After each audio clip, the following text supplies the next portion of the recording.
তোমার ঠোঁটকে একটু ছুঁয়ে দিতে পারি? জি, কিছু কি বললেন? তোমাকে বিয়ে করতে হবে এবার। মামুনি, তুমি বুঝতে পারছো না কেন? আমার যখন বিয়ে করার ইচ্ছে হবে তখন আমি বিয়ে করব। তোমার বয়স কি কম হলো? আর কিছুদিন পর 28-এর কোঠায় পা দিবে। তোমার বন্ধু বান্ধব সব বিয়ে করে ফেলেছে। তোমার বিয়ে করার কোনো নাম আমি দেখছি না। আর কিছুদিন পর তারা বাচ্চার বাবা মা হয়ে যাবে।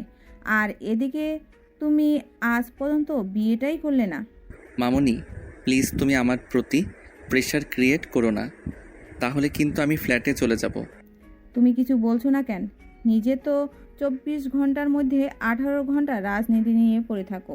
আমি কি করছি না করছি তোমাদের দুই বাপ ছেলের কোনো খোঁজ খবর রাখো কি?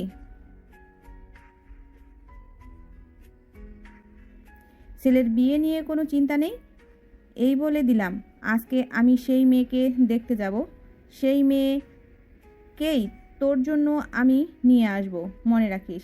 আর যদি বিয়ে না করতে চাস, আমি এখান থেকে চলে যাব বাপের বাড়ি। তারপরে তোরা বাপ ছেলে থাকিস। মামুনি, প্লিজ একটু শান্ত হও। এত হাইপার হচ্ছ কেন? তোমার বিপি বেড়ে যাবে তো। যাক, বেড়ে আমার বিপি, তাতে তোদের কি? আমি মরে গেলেই তো তোদের দুই বাপ ছেলের শান্তি।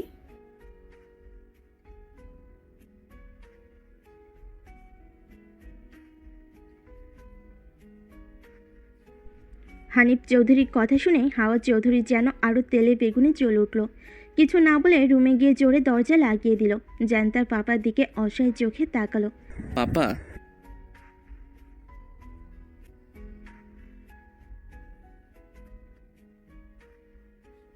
পাপা তুমিও?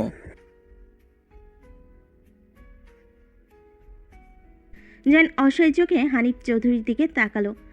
মামুনি, মামুনি, প্লিজ দরজা খোলো। আমি দরজা খুলবো না যে পর্যন্ত না তুই বিয়েতে রাজি হচ্ছিস। তুমি কি শুরু করে দিলে বলো তো? আচ্ছা ঠিক আছে, তুমি দরজা খোলো, আমি বিয়েতে রাজি। তুমি যা বলবে তাই হবে। তুমি যদি আজকেই বিয়ে করতে বলো তাহলে আজকেই বিয়ে করব। সাথে সাথে খট করে দরজা খুলে গেল। সত্যি তুই রাজি? হুম, আজকে করতে হবে বিয়ে। হ্যাঁ, আমি আজকেই করাবো। তোর ওপর বিশ্বাস নেই আমার। কখন আবার বেঁকে বসবি? যা বলবে তাই হবে, কিন্তু বলবে তো মেয়ে কি করে। তোর মনে আছে কিছুদিন আগে আমার পা মচকে গিয়েছিল? তোকে একটা মেয়ের কথা বলেছিলাম। হুম। ওই মেয়েটা, কি বলবো, মেয়েটাকে কি সুন্দর দেখতে। যেমন সুন্দর তেমন তার আচরণ ব্যবহার, শান্ত শিষ্ট নম্রভদ্র। তুমি আর দেখাতেই কেমন করে বুঝলে? একটা হাতেই কি চেনা যায়? এই হাওয়া চৌধুরীর চোখে ফাঁকি দেওয়া অসম্ভব। মেয়েটা এবার ইন্টার সেকেন্ড ইয়ারে পড়াশোনা করছে আমাদের কলেজে। অসম্ভব? একে তো বয়স কম, আমার সাথে মেয়েটার বয়স ডিফারেন্ট অনেক, তার উপর আমাদের কলেজের স্টুডেন্ট। সবাই জানাজানি হলে কি হবে তুমি বুঝতে পারছো? এই বিয়ে আমি কখনোই করব না। তুই বললেই হলো, তোর কথায় কে শুনবে? বয়স ডিফারেন্টের কথা বলছিস? আমার আর তোর পাপার বয়সের তফাৎ কতখানি? 15 বছর। আর সেখানে তো তোর সাথে মেয়েটার বয়স ডিফারেন্ট হবে 10 থেকে 12 বছর। আমি কি সংসার করে যা খাচ্ছি না তোর পাপার সাথে? তাহলে অসুবিধা কোথায়? আর রইল বাকি কলেজের কথা, কলেজে কাউকে জানাবি না তোদের বিয়ের কথা। যখন সময় হবে তখন আমি সবাইকে দাওয়াত দিয়ে অনুষ্ঠান করব। তুমি যতটা সহজভাবে বলছো না ততটাও সাহস না বিষয়গুলো। আমি এত কিছু জানতে চাই না, তুই গিয়ে রেডি হ। আমি তোর মামাকে ফোন দিচ্ছি, ওরাও যাবে আমাদের সাথে। যেন অসহায় চোখে মায়ের দিকে তাকিয়ে রইল। কি আর করার, তার তো হাত পা বাঁধা। অগত্যা সে রুমে চলে গেল। এদিকে হাওয়া চৌধুরী তার ভাইকে ফোন দিয়ে তাড়াতাড়ি আসতে বললেন। জ্যান রেডি হয়ে নিচে নেমে দেখে সবাই ড্রয়িং রুমে বসে তার জন্য অপেক্ষা করছে। জ্যানকে আসতে দেখে তার মামাতো ভাই রায়হান বলল, কী রে, তাহলে আবার বিয়ে করছিস?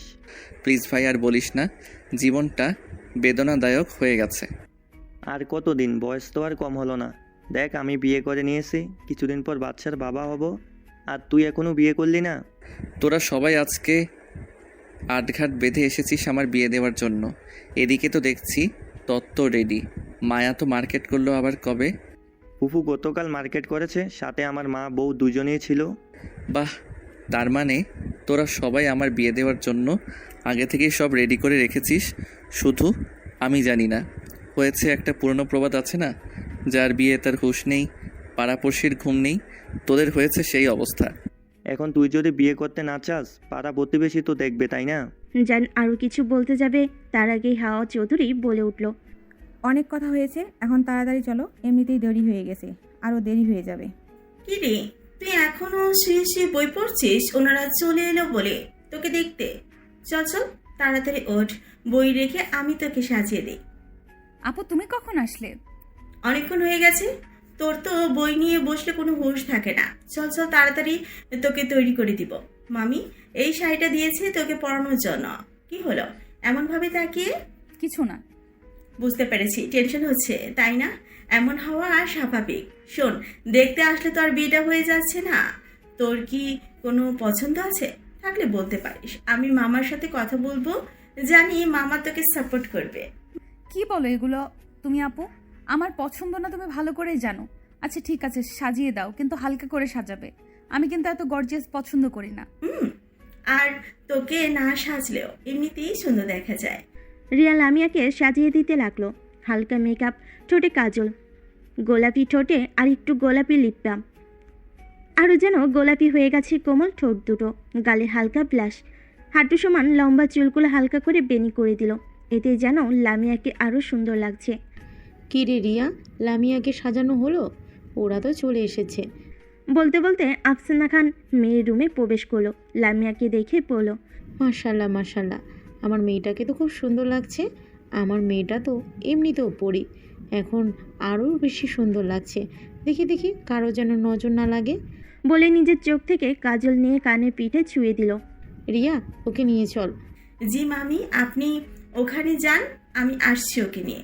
রিয়ার কথা শুনে আফসানা খান লামিয়ার রুম থেকে চলে গেল। কি রে, এভাবে দাঁড়িয়ে আছিস কেন? চল। আপু তুই কি বললি আমি বুঝতে পেরেছি। আরে একটু নার্ভাস লাগবে, এটাই স্বাভাবিক। এই সময় প্রত্যেকটা মেয়েরই তোর যেমন ফিল হচ্ছে তেমনই ফিল হয়। আমারও ঠিক এমনটাই হয়েছিল। তোমার আবার এমন কি হবে কেন? তুমি তো ভাইয়ের সাথে রিলেশন করে বিয়ে করেছো। তোর ভাইয়ের সাথে রিলেশন করেছি তো কি হয়েছে? তারপর পরিবার তো আমার কাছে ছিল সম্পূর্ণ নতুন। আমরা যে প্রেম করে বিয়ে করেছি, এইসব কথা কি দুই পরিবারের কেউ জানে তুই ছাড়া? এইসব কথা বাদ দে, এখন এগুলো বলতে গেলে অনেক দেরি হয়ে যাবে। চল, ওনারা তোকে দেখার জন্য অপেক্ষা করছে। রিয়া লামিয়াকে নিয়ে তাদের সামনে নিয়ে যেতে লাগলো। আরে এত বড় রাজনীতিবিদের পায়ের ধুলা আজকে আমাদের বাড়িতে পড়লো, ব্যাপার কি? আমি আপনাকে এত করে আসতে বলতাম, আপনার সময় হতো না, আজকে চলে এলেন।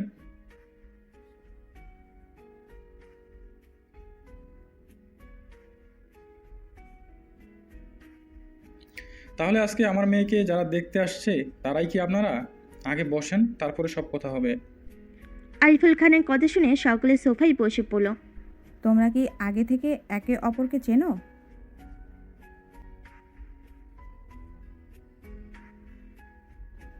আসলে আমারই ভুল হয়েছে। কি ভুল হলো ভাবি? রাজনীতিবিদ মানুষ, সবাই চিনবে, এটাই স্বাভাবিক। আপনার সাথে অনেক দেখা করার ইচ্ছা ছিল ভাবি, কিন্তু আপনি তো এইসব থেকে দূরে থাকেন, তাই আর কি দেখা হয়ে ওঠা হয়নি। সে যাই হোক, লামিয়া মাকে নিয়ে আসুন। আফসানা লামিয়া কই? যাও ওকে নিয়ে এসো। আমি তো ওদের ডাকতে গিয়েছিলাম, রিয়া নিয়ে আসছে, ওই তো চলে এসেছে। দুজনকে আজ থেকে আফসানা খান উক্ত কথা বলল, কিন্তু তার কথা শুনে সকলে সেদিকে তাকালো, কিন্তু জায়ান মাথা নিচু করে নিচের দিকে তাকিয়ে রইল। হাওয়া চৌধুরী লামিয়াকে নিয়ে তার পাশে বসালেন। লামিয়াকে উদ্দেশ্য করেই বলল, মাশাল্লাহ মাশাল্লাহ, মাকে তো আজকে খুব সুন্দর লাগছে, কারো নজর না লাগুক। তার কথায় লামিয়া লজ্জায় মাথা নিচু করে নিল। কি রে, এইভাবে মাথা নিচু করে বসে আছিস কেন? সামনে তাকা। তুই কি নতুন বউয়ের মতো লজ্জা পাচ্ছিস নাকি? বলেই রায়হান তার পাশে থাকা জায়ানকে হাতের কনুই দিয়ে খোঁচাতে লাগলো। আরে তাকা না সামনে। রায়হানের কথা শুনে এবার জায়ান মাথা তুলে সামনের দিকে তাকালো। সামনে তাকাতেই তার বুকের ভিতর ধুকপুক শব্দ বেড়ে গেল। এভাবে তাকিয়ে থাকতে দেখে রায়হান বলল, কখন থেকে বলছি সামনে তাকাতে, তুই তাকাচ্ছিস না? আর এখন এভাবে হ্যাংলার মতো তাকিয়ে আছিস কেন? নিজেকে সংযত কর, আশেপাশে সব মুরব্বি আছে। নিজে তো লজ্জায় পড়বি, সাথে আমাকেও লজ্জায় ফালাবি। শালা, ভাই আমি তোর কোন দিক দিয়ে শালা হই? না আমার কোনো ছোট বোন আছে যে তুই আমার বোনকে বিয়ে করেছিস তাই আমি তোর শালা? আর একটু বেশি কথা বলবি তো শাইলাকে সব বলে দিব। শাইলাকে আবার কি বলবি তুই? প্রতিদিন রাতে যে তোমাকে একটা মেয়ে বিরক্ত করে সেটা সুন্দর করে আমি শাইনাকে বলে দিব। তুই কেমনে জানলি? তুই আমার মোবাইল হ্যাক করেছিস নাকি? বিশ্বাস কর ভাই, আমার কোনো দোষ নাই। মেয়েটা আমাকে সব সময় জ্বালায়। আমি বলেছি আমি বিবাহিত, কিন্তু মেয়েটা বিশ্বাস করে না। প্লিজ ভাই, তুই এসব কথা শাইলাকে বলিস না। তুই ভুল বললি। তুই মেয়েটার সাথে দেখা করেছিস রেস্টুরেন্টে। আমার কাছে পিক আছে, দেখাবো নাকি? আমি এখন নিশ্চিন্ত হয়েছি তুই আমার পিছনে গোয়েন্দা রেখেছিস। তাছাড়া তুই আমার বিষয়ে সব খোঁজখবর কেমন করে নিস? তুই প্লিজ আমার পিছন থেকে ওই মেয়েটাকে সরিয়ে ফেল। একটা উত্তর ঝামেলা, বাবার আদলের দুলালি, না কিছু বলতে পারছি না সহ্য করতে পারছি। তুই প্লিজ শাইলাকে কিছু বলিস না। তুই যা বলবি আমি তাই করব। সত্যি বলছিস তো ভেবেচিন্তে? একবার দেখিস, পরবর্তীতে যেন আবার মতামত পাল্টে ফেলিস না। সত্যি বলছি, আমার মতামত চেঞ্জ করব না। ওর সাথে আলাদা কথা বলার সুযোগ করে দে। ও কেটায়? কার সাথে আলাদা কথা বলার সুযোগ করে দিব? শালা, বুঝিস না কার কথা বলতেছি? আমি লামিয়ার কথা বলতেছি। ওর সাথে আমার আলাদাভাবে কথা বলার সুযোগ করে দে। জায়ানের কথা শুনে রায়হান টিটকারি করে বলল, বাহ বাহ, মেয়ে নিশ্চয়ই পছন্দ হয়েছে। তাছাড়া তো তুমি বাবু এমনি এমনি কোনো মেয়ের সাথে আলাদাভাবে কথা বলতে চাইবে না। এবার লাইনে আসো বাবাজি। তুই ব্যবস্থা করে দিবি নাকি আমি ব্যবস্থা করে নেব? না না, আমি করে দিচ্ছি। তোমরা দুজনে কানে কানে এত কি কথা বলছো সে কখন থেকে দেখছি। শাইলার এমন কথা শুনে দুজনেই ঘাবড়ে গেল। রায়হান বলল, আরে না, তেমন কোনো কথা না। এ দেখতে এসেছি, মেয়ে দেখো। এত ফিস ফিস না করে ভাইয়াকে জিজ্ঞাসা করো যে ভাইয়ার মেয়ে পছন্দ হয়েছে কিনা। বাহ, দেখেছিস আমার বোন আমার কত খেয়াল রাখে। শালা কোন দুঃখে যে এর প্রেমে পড়েছিলাম আল্লাহ ভালো জানে। আমার থেকে তোর প্রতি দরদ বেশি। কিছু বললে? কি বলবো? আমার কিছু বলার সাহস আছে নাকি? কি? না কিছু না। তুমি তোমার ভাইয়ের বউকে দেখো। ভাই কিছু কর। দাদা আমি দেখতেছি। বলছিলাম যে ভাই, আপনাদের মেয়েকে তো আমার আগে থেকেই পছন্দ। আপনারা দুজনে তো আগে থেকেই পরিচিত। এখানে আসার পর জানতে পারলাম। হানিফ চৌধুরীর কথা শুনে লামিয়া চমকে পাশে থাকা রিয়ার হাত খামচে ধরল। পিয়া চোখের ইশারায় লামিয়াকে শান্ত হতে বলল, কিন্তু লামিয়া কি শান্ত হতে পারছে? কোনো মেয়েই শান্ত হতে পারবে না এমন পরিস্থিতিতে। আফসানা খান এমন কথা শুনে স্বামীর দিকে তাকালো। আরিফুল খান হয়তো স্ত্রীর চোখের ভাষা বুঝতে পারল, তাই তো চোখের ইশারায় স্ত্রীকে সান্ত্বনা দিল। তারপর আরিফুল খান বলে উঠল, কি বলছেন এগুলো ভাই? আমাদের দিক থেকে তো আমরা কোনো প্রস্তুতি নেইনি। আমার মেয়ে। হানিফ চৌধুরী আরিফুল খানকে সম্পূর্ণ কথা শেষ করতে দিল না। সোফা থেকে উঠে দাঁড়িয়ে সরাসরি আরিফুল খানের হাত মুখ ধুয়ে নিলেন। তারপর বললেন,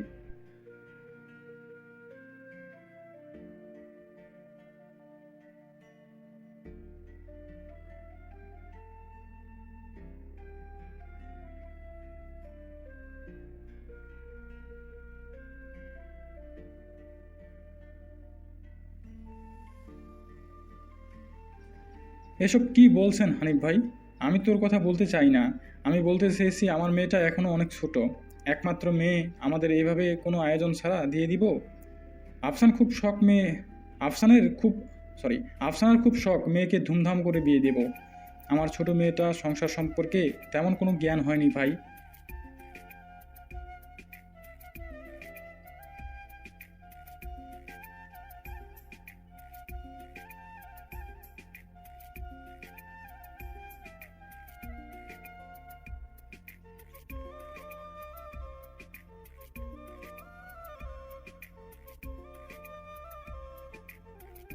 হঠাৎ হাওয়া চৌধুরী বলল, কি যে বলেন ভাই আপনি? আপনার মেয়ে তো আমার মেয়ে।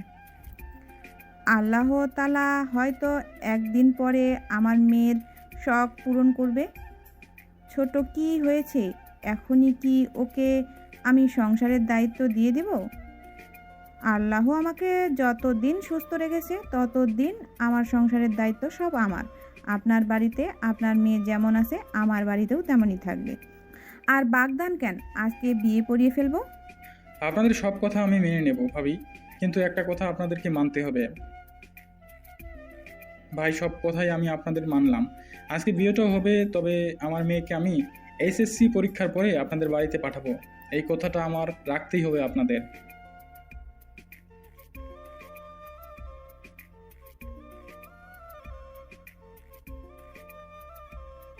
হানিফ চৌধুরীর কথা শুনে আরিফুল খান স্বস্তির একটা নিঃশ্বাস ফেললেন।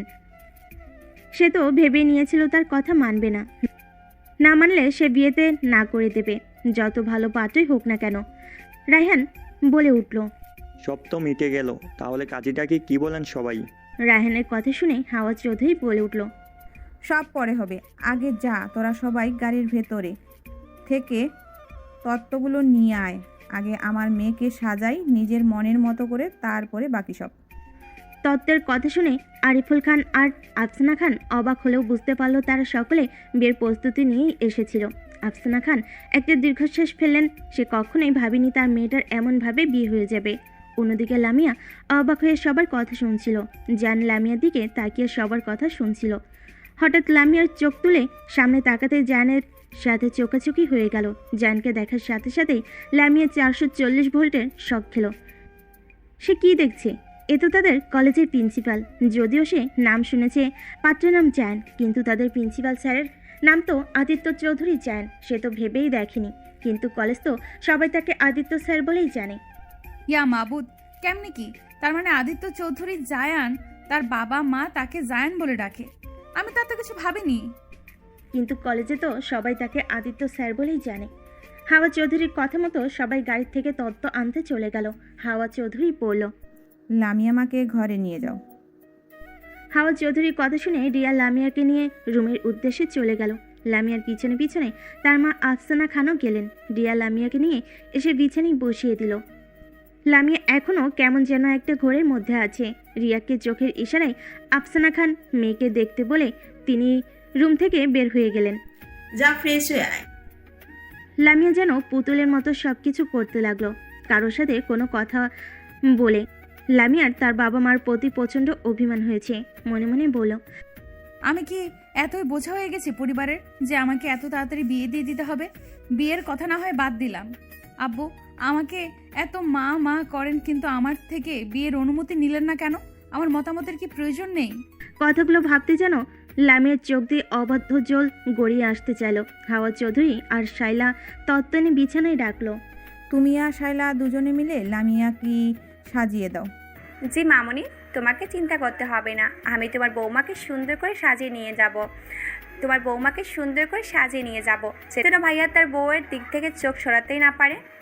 শাইলার কথা শুনে লামিয়া লজ্জা লাল হয়ে গেল। এতক্ষণে এসব কথা ভুলে গেল। হাওয়া চৌধুরী রুম থেকে বেরিয়ে যেতেই রিয়া আর শাইলা লামিয়াকে সাজিয়ে দিতে লাগলো। ততটুকু একটা পুচকে মেয়ে, শাড়ি পরতে তো আরও পুচকে লাগবে। শাইলার কথা শুনে লামিয়া মাথা নিচু করে নিল। শোনো, তুমি আমার অনেক ছোট, কিন্তু আমি তোমাকে ভাবি বলে ডাকতে পারবো না, আমি তোমাকে বোন বলবো। শাইলার কথা শুনে লামিয়া মাথা নাড়িয়ে হ্যাঁ জানালো। আরে দেখছো, আমি পাগলের মতো বকবক করছি। তোমাকে যে তাড়াতাড়ি সাজাতে হবে সেই কথা তো মাথা থেকে বেরিয়ে হয়ে গেছে। রিয়া, তুমিও ওকে শাড়িটা পরিয়ে দাও তো সুন্দর করে, আমি খুব একটা ভালো করে শাড়ি পরাতে পারি না। শাইলার কথায় রিয়া লামিয়াকে জায়ানদের আনা শাড়ি পরিয়ে দিল। ও মা সোনালি, শাড়িতে তো তোমাকে পরীর মতো লাগছে, আর না সাজলেও তো চলবে। আর মামুনি পছন্দ আছে বলতে হবে, বেছে বেছে একটা পরি নিয়ে আসছে আমার ভাইয়ের জন্য। শাইলা কথা বলতে বলতে লামিয়াকে সাজিয়ে দিতে লাগলো। আপু আমাকে সাজিয়ে দিবেন না প্লিজ, আগের সাজটা থাকুক না, আমার এত ভারী মেকআপ পছন্দ না। ঠিক আছে, কিন্তু তোমার শাড়ির সাথে লিপটা যাচ্ছে না, তোমার লিপে হালকা করে নুড কালারের লিপস্টিক দাও, তাহলে সুন্দর লাগবে। লামিয়া হালকা করে নুড কালার একটা লিপস্টিক তার ঠোঁটে দিল। রিয়া লামিয়ার চুলগুলো খুব সুন্দর করে খোপা বেঁধে দিল। তারপর শাইলা একে একে তাদের আনা গহনাগুলো লামিয়াকে পরিয়ে দিতে লাগলো। মাথায় স্বর্ণের মুকুট, সাথে স্বর্ণের টিকলি, নাকে স্বর্ণের নথ, হাত ভর্তি স্বর্ণের চুড়ি, গা ভরা স্বর্ণের গহনা, কোমরে স্বর্ণের কোমর বন্ধন, আর মাথায় বউ ঘোমটা।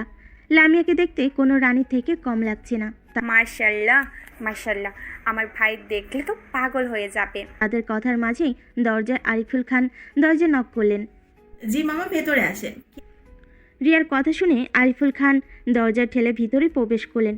সামনে তাকাতে যেন তার চোখটা জুড়িয়ে গেল। তার মেয়েকে যেন মনে হচ্ছে কোনো এক রাজ্যের রানী। তার ছোট্ট মেয়েটা কত বড় হয়ে গেছে আজ।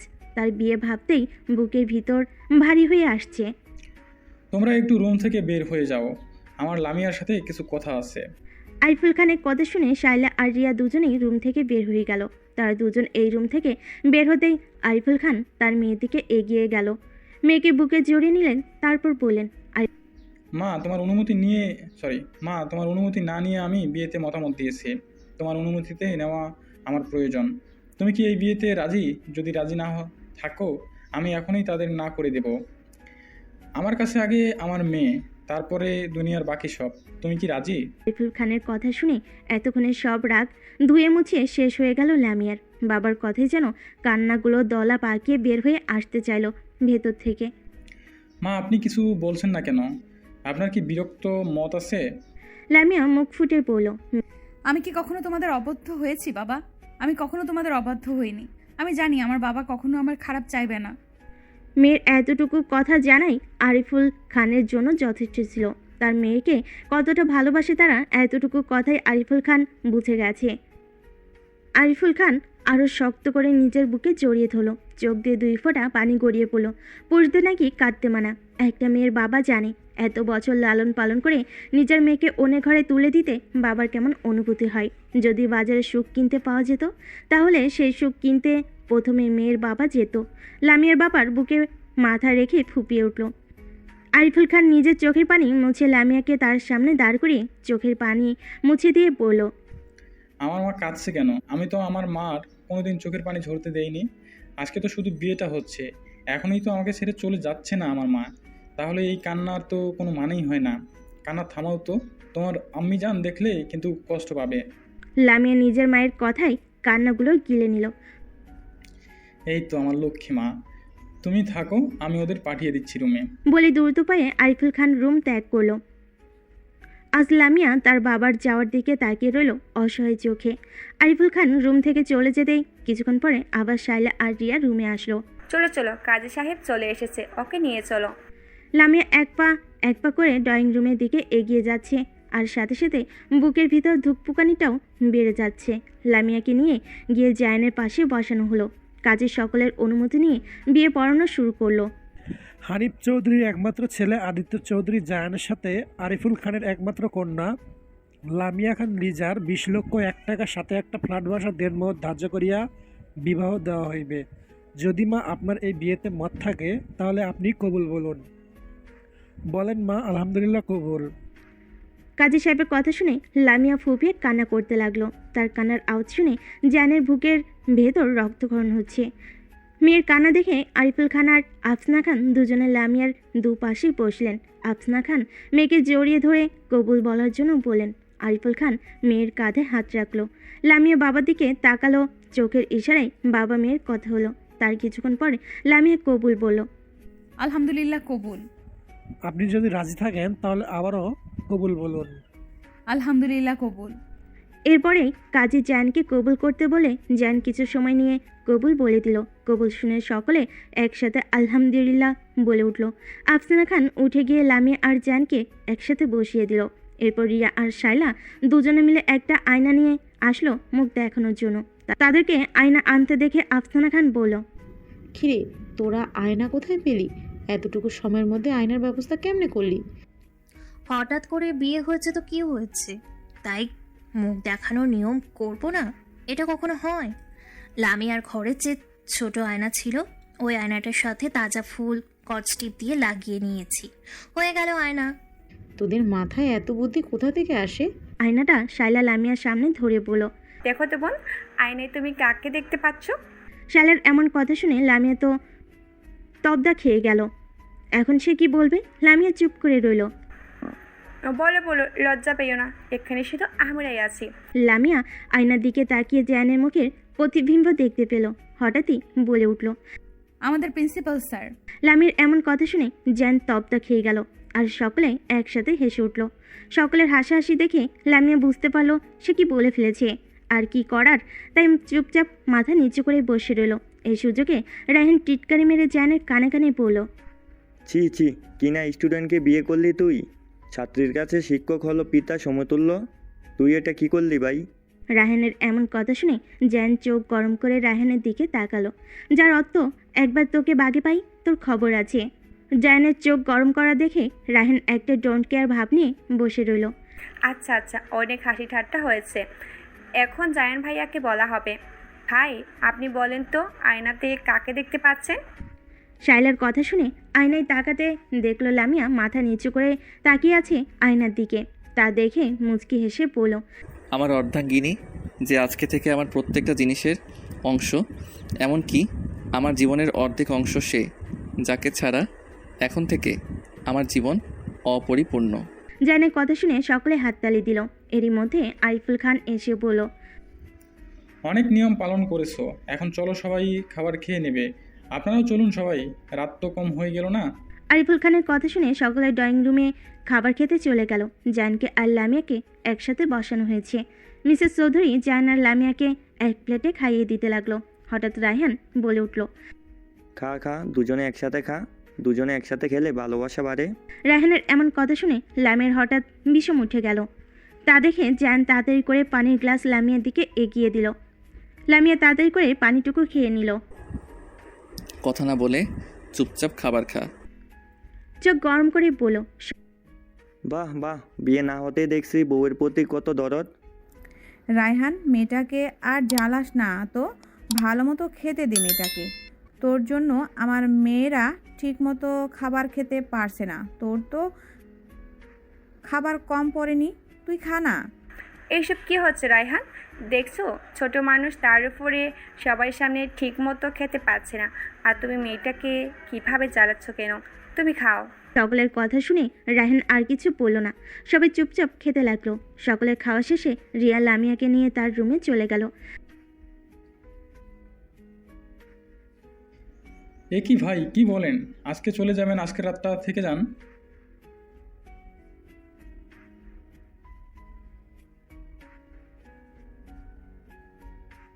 তাহলে জামাই বাবাজি থাক আজকে? আঙ্কেল আজকে থাকতে পারবো না, অন্য একদিন এসে থাকবো। অফিসে অনেক কাজ আছে, হঠাৎ করে তো থাকা যায় না। রায়হান কিছু বলতে যাবে তার আগে আরিফুল খান বলল, জামাই বাবাজি, তোমরা দুজনে তো এখনো আলাদাভাবে কথা বললে না। তুমি বরং আমি আর রুমে যাও, দুজনে একটু আলাদাভাবে কথা বলো। কি করলেন ভাই? বাবা আর শ্বশুরের এমন কথা শুনে জান কিছুটা হকচকিয়ে গেল। তারা যেতে বলে তো আর উঠে চলে যাওয়া যায় না। রায়হান খোঁটা মেরে জানের কানে কানে বলল, ভাই, এই তো দেখছি মেঘ না চাইতেই বৃষ্টি। আমি কিছু বলার আগেই তারা তোদের কথা বলার সুযোগ করে দিল। বাহ, তোর শ্বশুরের বুদ্ধি আছে বলতে হবে। কথা না বাড়িয়ে চুপচাপ আমাকে এখান থেকে নিয়ে চল। তুই আবার এত ভদ্র হলি কবে থেকে ভাই? আমার তো জানা ছিল না। রায়হান আর কিছু না বলে জানকে নিয়ে সবার মধ্য থেকে চলে গেল। লামিয়ার রুমের কাছে আসতেই রায়হান জানকে রেখে চলে গেল। জান দরজার খটখট আওয়াজ করতেই ভেতর থেকে শব্দ এলো। এ? জান খুক খুক করে হালকা কাশলো। জান আসছে বুঝতে পেরে রিমি চলে যেতে নিলে লামিয়া তার হাত শক্ত করে ধরলো। তা দেখে রিয়া বলল, আরে ভয় পাওয়ার কি আছে? ভয় পাস না, তোর হাজবেন্ড। ভয় পাস না, কিচ্ছু হবে না। রিমি হাত ছাড়িয়ে রুম থেকে বেরিয়ে গেল। রিমি বের হতেই জ্যান রুমের ভিতরে ঢুকে দরজাটা চাপিয়ে দিল। পেছন ঘুরতেই দেখলো লামিয়া দাঁড়িয়ে আছে। দাঁড়িয়ে আছেন কেন? বসেন। না মানে স্যার। আপনি মনে হয় খুব নার্ভাস ফিল করছেন। ভয় পাওয়ার কিছু নেই, এখনও অনেক সময় আছে। আমার সাথে ফ্রি হন, বসুন, বসে কথা বলি। দাঁড়িয়ে থেকে কথা বলে পা ব্যথা করার কোনো মানেই হয় না। জায়নের এমন কথা শুনে লামিয়া জায়নের থেকে এক হাত পরিমাণ ফাঁক রেখে বসলো। যা দেখে জান একটু মুচকি হাসলো। তারপর সে নিজে একটু লামিয়ার দিকে এগিয়ে গেল। মাথা নিচু করে আছেন কেন? ঘোমটাটা সরান, আপনার চাঁদ মুখখানা একটু দেখি। জায়নের কথা শুনে লামিয়ার শরীর হিম হয়ে এলো। স্যারকে সে সবসময় গম্ভীর রকচটা স্বভাবেই দেখেছে। সে জায়নের এমন ব্যবহার দেখে যেন তবদা খেয়ে গেল। কি থেকে কি হয়ে গেল ভাবতেই লামিয়ার সম্পূর্ণ শরীরটা কাটা দিয়ে উঠছে। কি হলো? ঘোমটাটা সরান। আর আপনি না চশমা পরেন, আজকে চোখে চশমা নেই কেন? আসলে স্যার আমি তো সব সময় চশমা ব্যবহার করি না, বাইরে বের হলে আর পড়তে বসলে চশমা ব্যবহার করতে হয়। গুড, বেশি করে পড়াশোনা করবে, ভালো রেজাল্ট দেখতে চাই। কেউ যেন বলতে না পারে আদিত্য চৌধুরী জায়ানের বউ, পড়ালেখায় গবেট। মনে থাকবে তো কথা? জায়ানের কথা শুনে লামিয়া ডান দিকে মাথা নাড়িয়ে হ্যাঁ জানালো। যদিও জায়ান জানে লামিয়া বরাবরই খুব ভালো ছাত্রী, ক্লাসের সবসময় ফার্স্ট গার্ল, তারপরও জায়ান ওকে ভয় দেখানোর লোভটা সামলাতে পারল না। কথা বলতে বলতে হঠাৎ করে জায়ান লামিয়ার মাথা থেকে ঘোমটাটা সরিয়ে ফেলল। জায়ানের এমন কাণ্ডে লামিয়া তাড়াতাড়ি উপর দিকে তাকাতে জায়ানের চোখের সাথে চোখাচোখি হয়ে গেল। দুজনে একে অপরের দিকে তাকিয়ে রইল, তবে কতক্ষণ তাকিয়েছিল তা জানা নেই। দরজায় কারোর করাঘাতে দুজনের ধ্যান ভঙ্গ হলো। লামিয়া ছিটকে জায়ানের কাছ থেকে দূরে সরে গেল। হলে তাড়াতাড়ি চল, আমরা এখন বের হব। সকলে নিচে চলে গেছে, তোর জন্য অপেক্ষা করছে সবাই। তুই যা, আমি তোর পিছনে পিছনে আসছি। জায়ানের কথাই কিছুক্ষণ পরে রাহেনের সারা শব্দ পাওয়া গেল না। আগামীকাল কলেজে চলে যাও। বিয়ে হয়েছে দেখে কলেজে যেন কখনো বাদ দিতে না দেখি। আগামীকালকে তুমি কলেজে যাবে, মনে থাকবে? জি। তাহলে আসি, আগামীকাল কলেজে দেখা হবে। বলেই জায়ান লামিয়ার গালে টুপ করে একটা চুমু দিয়ে চলে গেল, আর লামিয়া তার গালে হাত রেখে জায়ানের যাওয়ার দিকে তাকিয়ে রইল। সকালে বাবা, চোখ মুখ তোর এমন দেখাচ্ছে কেন? মনে হচ্ছে সারা রাত ঘুমাসনি। কিছু কি হয়েছে? কই মামুনি, না কিছু হয়নি। তাড়াতাড়ি খেতে দাও, কলেজে যেতে হবে। হাওয়া চৌধুরী আর কথা না বাড়িয়ে জায়ানের প্লেটে স্যান্ডউইচ আর এক গ্লাস জুস এগিয়ে দিল। জায়ান খাচ্ছে আর মনে মনে ভাবছে, এই মেয়ে একদিনের মধ্যে কি এমন জাদু করলো যে সারা রাত তার কারণে আমি ঘুমাতে পারলাম না। ঘুমালেই মনে হচ্ছে আমার সামনে দাঁড়িয়ে আছে মেয়েটা, আমি তো ঘুমাতে পারলাম না। অন্যদিকে মেয়েটা সারা রাত মনে হয় ঘুমিয়েছে, আমার ঘুম হারাম করে। আজকে কলেজে যাই, তারপরে খবর আছে ওই মেয়ের। কত বড় স্পর্ধা, আমাকে জ্বালাতন করে, এর শাস্তি তো তোমাকে পেতেই হবে। মিসেস জায়ান চৌধুরী, রেডি থাকো। আমু তাড়াতাড়ি খেতে দাও, দেরি হয়ে যাচ্ছে তো, কলেজে যেতে হবে। দিচ্ছি তো, দাঁড়া। সেই কখন থেকে ডাকাডাকি করছি, ঘুম থেকে ওঠার নামগন্ধই নেই। আরে এখন বলছে তাড়াতাড়ি খাবার দাও, আমার দেরি হয়ে যাচ্ছে। বিয়ে হয়েছে এখন তো একটু তাড়াতাড়ি ওঠার চেষ্টা করো ঘুম থেকে। শ্বশুরবাড়ির লোকজন বলবে বাবা মা কোনো শিক্ষাই দেয়নি। আফসানা, এটা এখন বলার সময়? আমার মেয়ের যখন শেখার বয়স হবে সে তখন ঠিকই সব কিছু শিখে নেবে, তোমাকে চিন্তা করতে হবে না। সব কিছুই মানলাম, মেয়েকে তো কিছু শিখতে হবে তাই না? শাশুড়ি যেন কখনো বলতে না পারে মেয়ের মা মেয়েকে কিছু শিখিয়ে দেয়নি। আমি হানিফ ভাই আর হাওয়া ভাবিকে খুব ভালো করেই চেনে, তারা আমার মেয়েকে তাদের মতো করে নেবে ইনশাআল্লাহ। মা তাড়াতাড়ি খাবার খাও, কলেজে দেরি হয়ে যাচ্ছে। আমি তোমাকে কলেজে দিয়ে তারপরে সিটি কর্পোরেশনে যাব। খাওয়া দাওয়া শেষে সকলে যার যার কাজে বেরিয়ে পড়ল। কেউ কিছু বললে বা কোনো সমস্যা হলে জামাই বাবাজিকে জানাবে, মনে থাকবে? এখন থেকে সেই তোমার অভিভাবক, ধীরে ধীরে তার সাথে স্বাভাবিক হওয়ার চেষ্টা করো। এখন যাও, কলেজের ভেতরে যাও। বান্ধবী, পুরো 2 দিন পরে দেখা, তোকে খুব মিস করেছি রে। দৌড়ে এসে লামিয়াকে জাপটে ধরে বলল, আমি তোকে খুব মিস করেছি। এখন চল ক্লাসরুমে চল তাড়াতাড়ি, তা না হলে ক্লাস শুরু হয়ে যাবে। জানিস আমাদের কলেজে আজকে একটা নতুন স্যার আসবে। আমাদের যে লিটন স্যার ছিল না, লিটন স্যারকে জানি কি কারণে বাদ দেওয়া হয়েছে কলেজ থেকে। ভাই আমি তো খুব খুশি হয়েছি, স্যারটা 1 নম্বরের লুচু ছিল। লিটন স্যারের বদলে অন্য স্যার আসছে। ও হ্যালো স্টুডেন্ট, এখন থেকে লিটন স্যারের ক্লাসগুলো তোমাদের এই নতুন স্যার নেবে। অ্যানি তোমাদের নতুন রসায়নের টিচার। যে কোনো সমস্যা হলে তোমরা স্যারকে বলবে, আপনি ক্লাস নিন। কথাগুলো বলে জায়ান রুম থেকে চলে গেল। পুরোটা সময় জায়ান একবারও লামিয়ার দিকে তাকায়নি। লামিয়া ভেবেছিল একবার হলেও হয়তো জায়ান লামিয়ার দিকে তাকাবে। জায়ান লামিয়ার দিকে তাকায়নি দেখে লামিয়ার একটু হলেও খারাপ লাগলো। দোস্ত, এতদিন ছিলাম আমাদের প্রিন্সিপাল স্যার সবার ক্রাশ, এখন দেখছি আবার এই নতুন স্যার কি হ্যান্ডসাম, দেখেই তো মনে হচ্ছে একটা পাপ্পি দেই স্যারকে। আস্তাগফিরুল্লাহ আস্তাগফিরুল্লাহ, স্যারকে নিয়ে এসব বলতে হয় না। শোন, অবিবাহিত স্যারকে নিয়ে সব কিছুই ভাবা যায়, তাই এরকম ভালো সাজার কোনো দরকার নেই, বুঝলি? হ্যালো স্টুডেন্ট, মাইসেফ অভি রহমান। আমি তোমাদের নতুন টিচার। জয়ান স্যার তো বলেই গেল এখন থেকে আমি তোমাদের রসায়ন ক্লাস নেব। আজকে কোনো ক্লাস হবে না, সবাই পরিচিত হব। আজকে আমরা সবাই একে একে সবার নাম বলো। অভির কথা শুনে সবাই একে একে নাম বলতে লাগলো। লামিয়া আর লিমা দুজনে কথা বলছিল দেখে তখন তাদের পর্ব আসলো, দুজন বুঝতে পারেনি। হে ইউ, কাদের বলছেন স্যার? তোমাদের দুজনকে বলছি। তোমরা বলো তো এখানে কি কি বলা হয়েছে? দুজনেই তো গল্প করছো, দুজনেই একসাথে দাঁড়িয়ে থাকো। এখন বাকি সবাই পরিচয় দাও। ওরা দুজন দাঁড়িয়ে থেকে সবাই পরিচয় দেওয়া দেখছে। বেচারা লামিয়া আর লিমার দুজনে মাইন্ডকার চিপায় পড়ে গেছে। সবার পরিচয় শেষ হতেই অভি সবার নাম প্রেজেন্ট শুরু করলো। নাম প্রেজেন্ট করতেই প্রথমে লামিয়া আর লিমার নাম। বাহ, তোমাদের তো দেখে মনে হচ্ছে না তোমরা দুজন এত ভালো ছাত্রী হতে পারো। তোমাদের বিয়ে বার তো খুব বাজে, ক্লাস টিচার থাকে আর তোমরা কথা বলো। স্যার, কখনো কারো বাইরেরটা দেখে ভেতরে কি আছে বোঝা যায় না, ঠিক তেমনটাই আমরা। বেশ বড় বড় কথাও তো বড় দেখছি।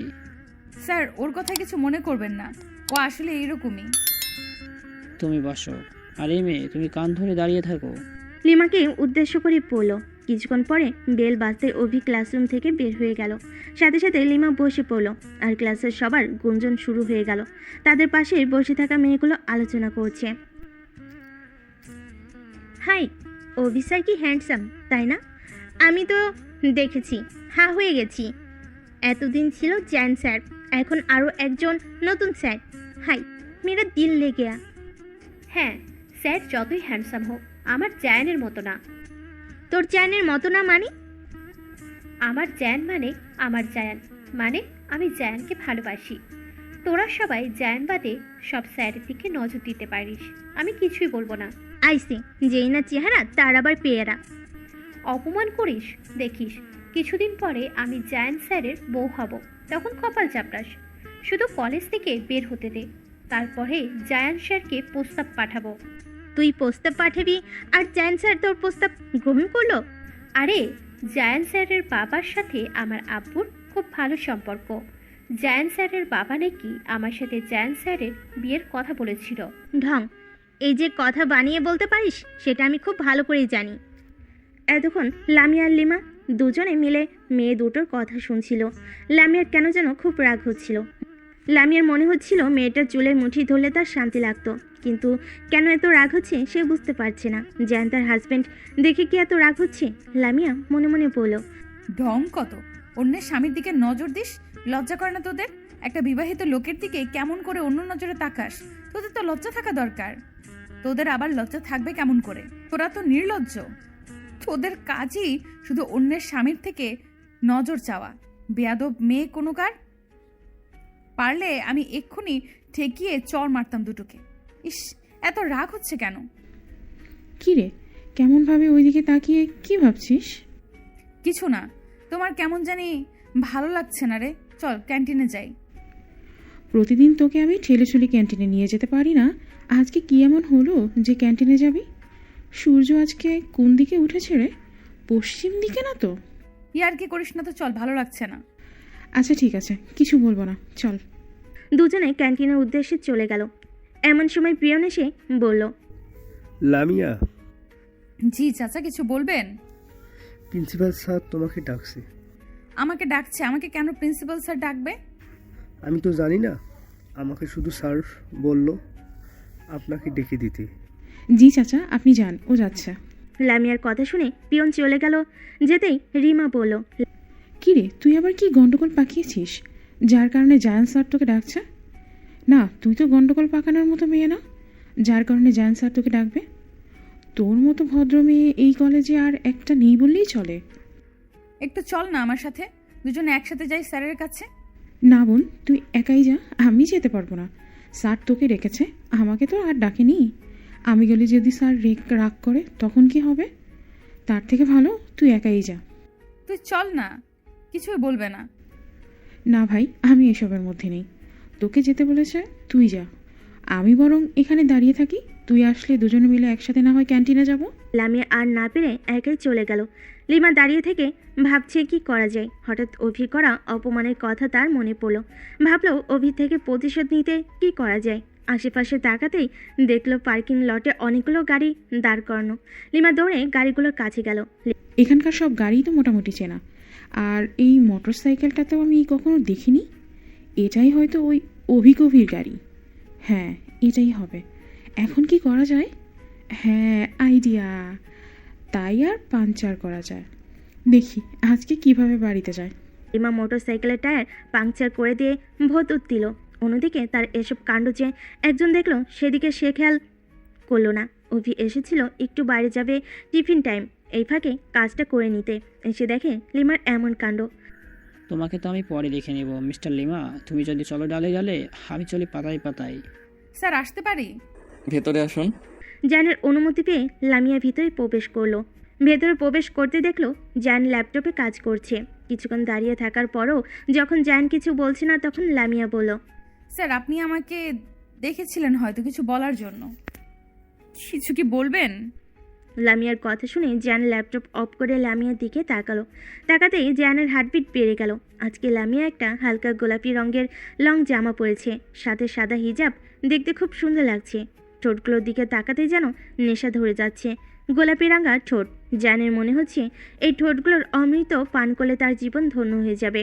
জানের এমন দৃষ্টি দেখে লামিয়া কাঁপা কাঁপা কণ্ঠে পড়ল, কিছু কি বলবেন স্যার? কিছু না বললে আমি চলে যাব। আমার অনুমতি ব্যতীত এক পাও নড়তে পারবে না তুমি। কথাগুলো বলতে বলতে জান লামিয়ার দিকে এগিয়ে আসতে লাগলো। জানকে এভাবে আসতে দেখে লামিয়া এক পা করে পিছিয়ে গেল। জান তার কোমর ধরে সামনের দিকে এগিয়ে নিয়ে আসলো। স্যার কি করছেন আপনি? ঠিক আছেন? এখন আমি তোমার স্যার না, এখন আমি তোমার হাজব্যান্ড। তাই স্যার বলা বাদ দাও। মানে? তুমি তোমার ঠোঁটে কি দিয়েছো? ঠোঁটগুলো এত লাল দেখাচ্ছে কেন? আমার কেমন যেন লাগছে, মনে হচ্ছে ঠোঁটগুলো খুব টানছে আমাকে। আমি কি তোমার ঠোঁটগুলো ছুঁয়ে দেখতে পারি? স্যার কিছু কি বললেন? লামিয়াকে আর কিছু বলার সুযোগ না দিয়ে জান তার ওষ্ঠদ্বয় লামিয়ার গোলাপি রাঙ্গা ওষ্ঠের সাথে মিলিত করে দিল। সাথে সাথে লামিয়ার সমস্ত শরীর অবশ হয়ে আসার উপক্রম হলো। হাজার চেষ্টা করেও তার চোখ খোলা রাখতে পারল না। তার শরীরের সমস্ত ভার জায়নের উপর ছেড়ে দিল। জান তাকে কোলে তুলে নিয়ে রুমে থাকা সোফায় বসালো। জান তো অমৃত সুধা পান করতে ব্যস্ত। লামিয়া আর না পেরে জানের সাথে রেসপন্স করতে লাগলো। দুহাত দ্বারা জানের চুলগুলো মুষ্টিবদ্ধ করে নিল। এতে যেন জান আরও পাগল হয়ে গেল। প্রায় 10 মিনিট পর জান লামিয়ার ওষ্ঠদ্বয় ছেড়ে তারপর গলদেশের ছোট ছোট চুমুতে ভরিয়ে দিল। হঠাৎ করে লামিয়া জানকে ধাক্কা দিয়ে সরিয়ে দিয়ে ছুটে রুম থেকে বেরিয়ে গেল। লামিয়ার ধাক্কায় জানের হুঁশ ফিরে এলো। ও শিট, এটা আমি কি করলাম? নিজেকে সামান্য কন্ট্রোল করতে পারলাম না। তার অনুমতি ব্যতীত তাকে স্পর্শ করলাম। আমাকে কি ভাবলো? আমাকে তো ভুল বুঝলো মেয়েটা। জান ডাকে নিজে চুল খামচে ধরল। অন্যদিকে দূরে একটা ফাঁকা জায়গায় গিয়ে জোরে জোরে নিঃশ্বাস নিতে লাগলো। লজ্জায় তার চোখমুখ লাল হয়ে গেছে। তার সাথে কি হলো এসব ভাবতেই লজ্জায় চোখমুখ লাল হয়ে আসছে। নিজেকে কিছুটা স্বাভাবিক করে লিমাকে খুঁজতে লাগলো। খুঁজতে খুঁজতে সে ক্যান্টিনে গিয়ে পৌঁছালো। কি রে তুই এখানে? আমি তো তোকে সেই কখন থেকে খুঁজছি। আমাকে বললে ওখানে দাঁড়িয়ে থাকবি, আমি তো তোকে ওখানে খুঁজে না পেয়ে কখন থেকে খুঁজছি, আর তুই এখানে এসে বসে আছিস। আমি ভাবলাম তুই হয়তো ক্যান্টিনে চলে আসবি, তাই আমিও ক্যান্টিনে চলে আসলাম। আচ্ছা সব কথা বাদ দে, কিছু খাবি? কিছু কি খাওয়া যায়? আমি তো একটা বার্গার অর্ডার করেছি, সাথে ড্রিঙ্কস। তাহলে আমার জন্য একটা শর্মা আর একটা মিরিন্ডা অর্ডার কর। লিমা গিয়ে কাউন্টারে অর্ডার করে আসলো। কিছুক্ষণ পর তাদের খাবার দিয়ে গেল। লামিয়া খেতে লাগলে হঠাৎ লিমা বলে উঠল, এই লামিয়া। বল কি বলবি? এমনভাবে ডাকছিস মনে হচ্ছে আমি তোর থেকে 10 হাত দূরে। তোর ঠোঁট দুটো এমন লাল হয়ে আছে কেন রে? কই না তো, আমার ঠোঁট তো আগে থেকেই এমন। সেটা তো আমিও জানি, কিন্তু এখন মনে হচ্ছে আর একটু বেশি লাল, কালো কালো হয়ে গেছে, জখম হয়ে গেছে মনে হচ্ছে। যা কি কি সব বলছিস। হয়তোবা তখন বইয়ের সাথে ব্যথা পেয়েছি, তাই এমন হয়েছে। যা তো প্রশ্ন করিস কেন? কি রে, বইয়ের সাথে ব্যথা পেলে এমন হবে? তুই কি আমাকে গাধা পেয়েছিস? দাল মে কুছ তো কালা হ্যাঁ। ডালে কোনো কিছু কালা ফালা কিছু নেই, বেশি বেশি কথা বলিস না। খা, আবার ক্লাস শুরু হয়ে যাবে না। লিমা আর কিছু না বলে চুপচাপ খেতে লাগলো। আম্মু আম্মু, কি হয়েছে? কলেজ থেকে এসেই এমন চিল্লাচ্ছিস কেন? একটু লেবুর শরবত করে দাও তো, প্রচণ্ড তেষ্টা পেয়েছে। রোদে জীবন শেষ হয়ে গেল। রুমে যাও, আমি তোর জন্য লেবুর শরবত আনছি। ফ্রেশ হয়ে রুমে আসতে দেখলো তার টেবিলের উপর লেবুর শরবত।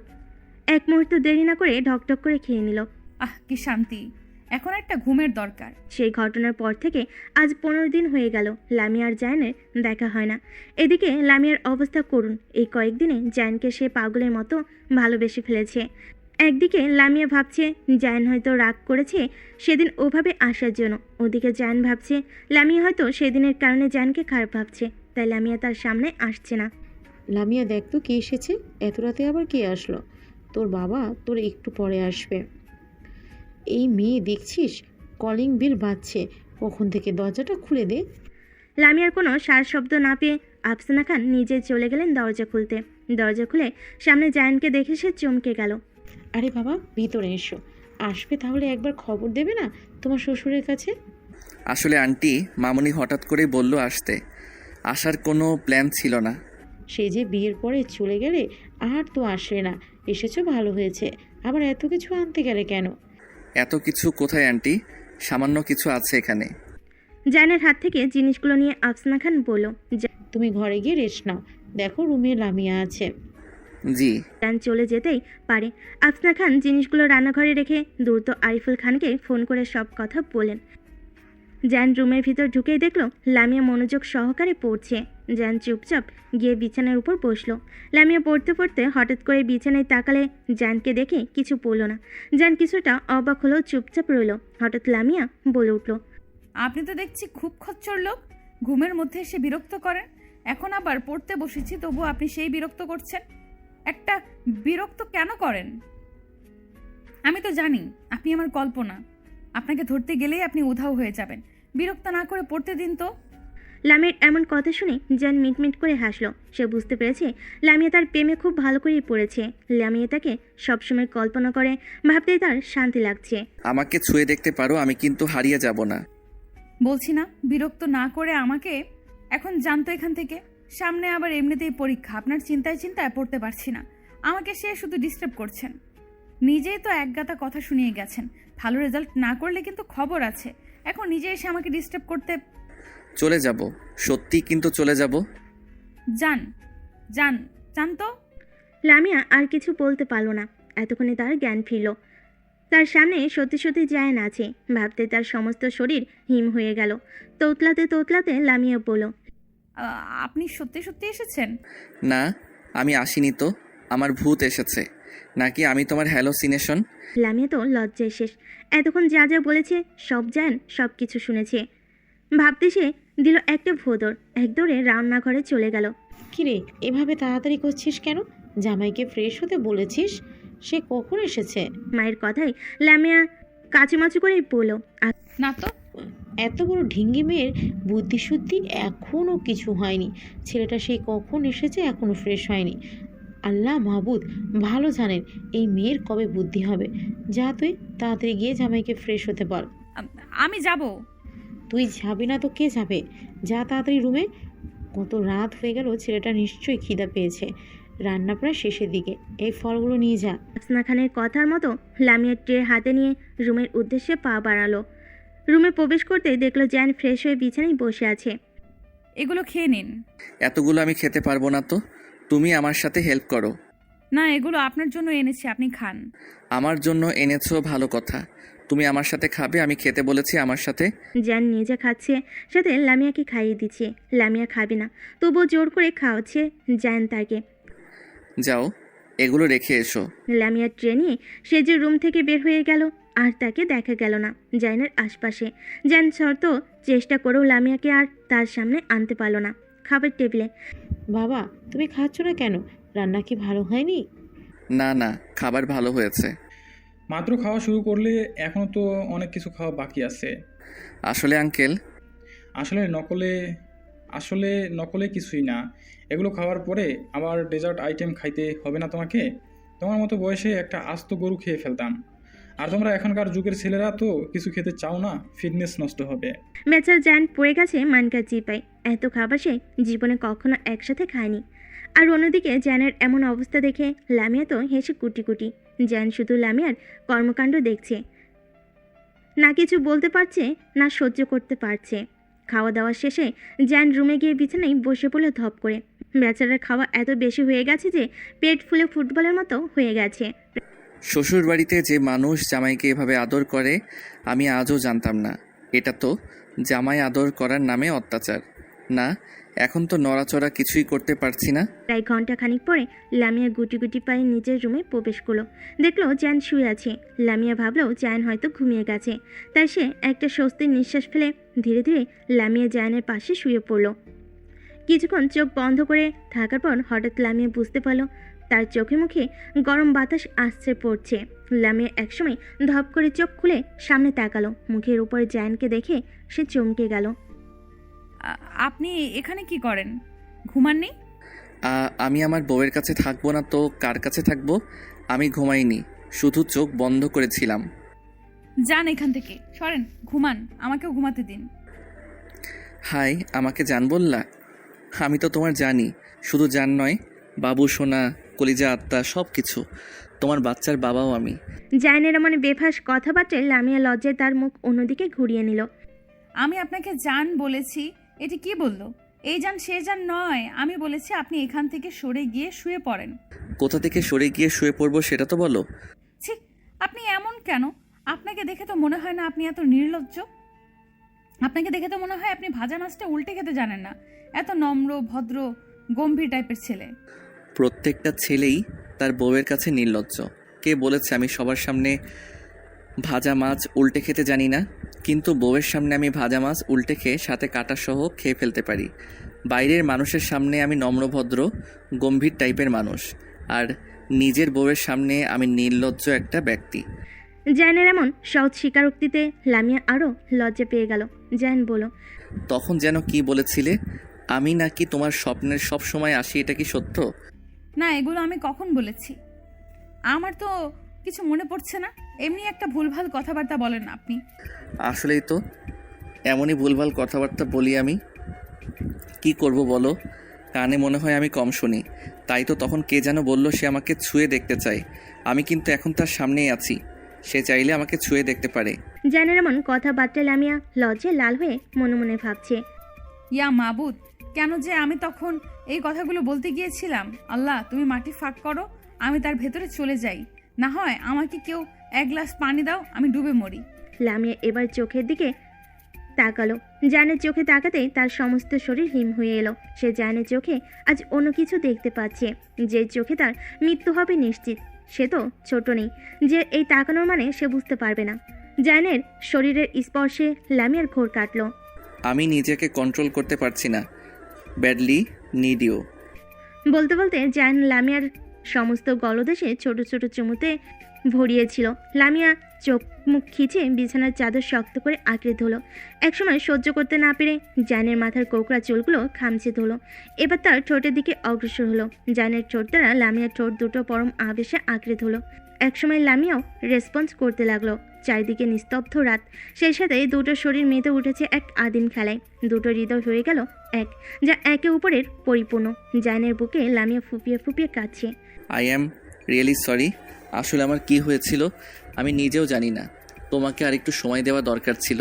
প্লিজ তুমি এভাবে কেঁদো না, তাহলে আমার কষ্ট হয়। জানের কথাই লামিয়া কান্না থামিয়ে দিল, কিন্তু ফুপানোর শব্দে তার শরীর ঠিকই দুলতে লাগলো। অনেক রাত হয়ে গেছে, চলো আগে গোসল করে তারপর ঘুমাবে। উঠতে পারবে তুমি? আচ্ছা থাক, তোমাকে উঠতে হবে না। বলেই লামিয়াকে জান কোলে তুলে নিল। সাথে সাথে লামিয়া ব্যথা পাচ্ছি বলেই লামিয়াকে জায়ন কোলে তুলে নিল। সাথে সাথে লামিয়ার কথায় জায়ন কান্না দিয়ে লামিয়াকে শাওয়ারের নিচে দাঁড় করিয়ে দিল। শাওয়ারের পানি গায়ে পড়ার সাথে সাথে লামিয়ার সমস্ত শরীর যেন অবশ্যই আসার উপক্রম। লামিয়াকে গোসল করিয়ে বিছানায় শুয়ে দিয়ে নিজে গোসল করে বের হলো। দেখলো যেভাবে লামিয়াকে শুয়ে দিয়ে গেছে সেভাবে শুয়ে আছে লামিয়া। পেইন কিলার আছে? বেডসাইড টেবিলের ড্রয়ারে। জায়নার কথা না বলে চুপচাপ সেখান থেকে পেনকিলার নিয়ে লামিয়াকে খাইয়ে দিল। তারপর জায়ন ওকে বুকে জড়িয়ে নিয়ে ঘুমিয়ে পড়ল। বিকট ফোনের আওয়াজে লামিয়ার ঘুম ভেঙে গেল। তাড়াতাড়ি করে বিছানায় হাতের ফোনটা রিসিভ করে কানে ধরতে ওপাশ থেকে ভেসে আসলো, দোস্ত আমারে বাঁচা, না হলে আমি মরে যাব। সকাল সকাল ফোন দিয়ে কি শুরু করে দিয়েছিস? কি হয়েছে সেটা বল। সকাল সকাল মানে 11টা বেজে গেছে, তুই এখনো ঘুম থেকে উঠিসনি? 11টা বেজে গেছে, হায় আল্লাহ, আমাকে কেউ ডাক দেয়নি কেন? তুই তো এত দেরি করে উঠিস না, আজকে এত দেরি করে উঠলি? নিশ্চিত তুই রাত জেগেছিলি। আমি তো আগেই বলেছি ডাল মে কুচ কালা হ্যায়, তুই তো স্বীকার করিস না আর আমাকে বলিস আমি তোর বেস্ট ফ্রেন্ড। লিমার কথায় লামিয়া থতমত খেয়ে পড়ল। ডালের মধ্যে কালাপালা কিছুই নেই, আসলে আমার শরীরটা ভালো লাগছিল না, তাই দেখে আজকে উঠতে আমার দেরি হয়েছে সকালে।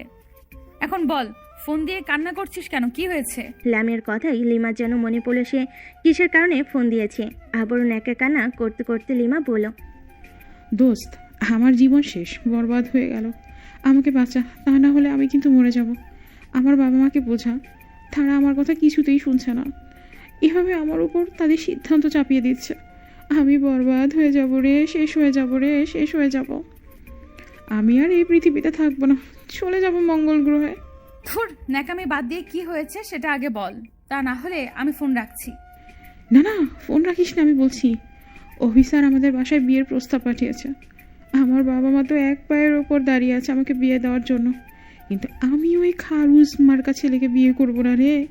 আমি জানি এই ছেলে আমাকে শিক্ষা দেওয়ার জন্য বিয়ে করবে, যাতে ঠিকমতো বিয়াস দিতে পারে।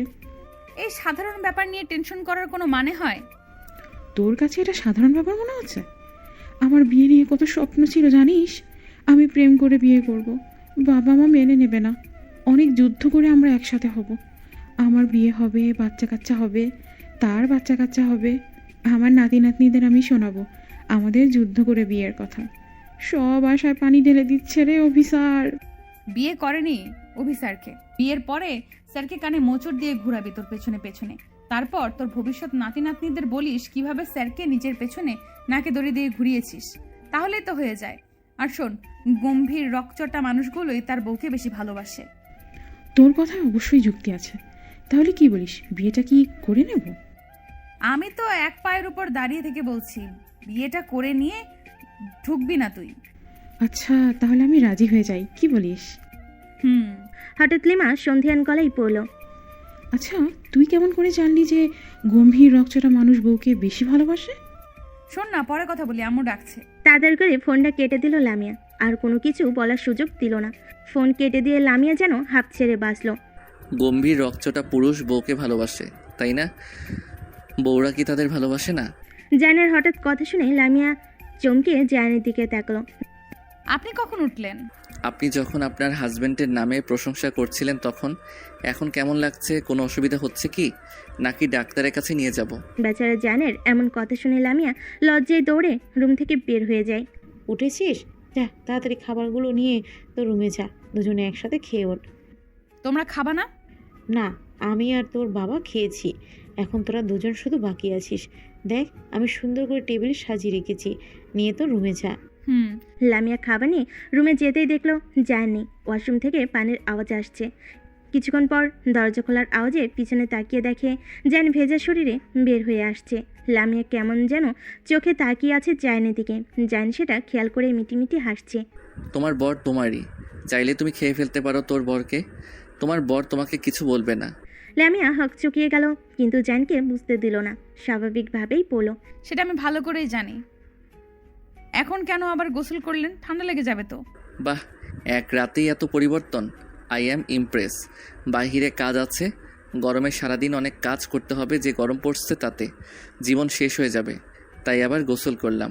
আজকেই চলে যাবেন? তুমি বললে আমি কিছুদিন থেকে যাব, খুব তাড়াতাড়ি তোমাকে নিয়ে যাব এখান থেকে।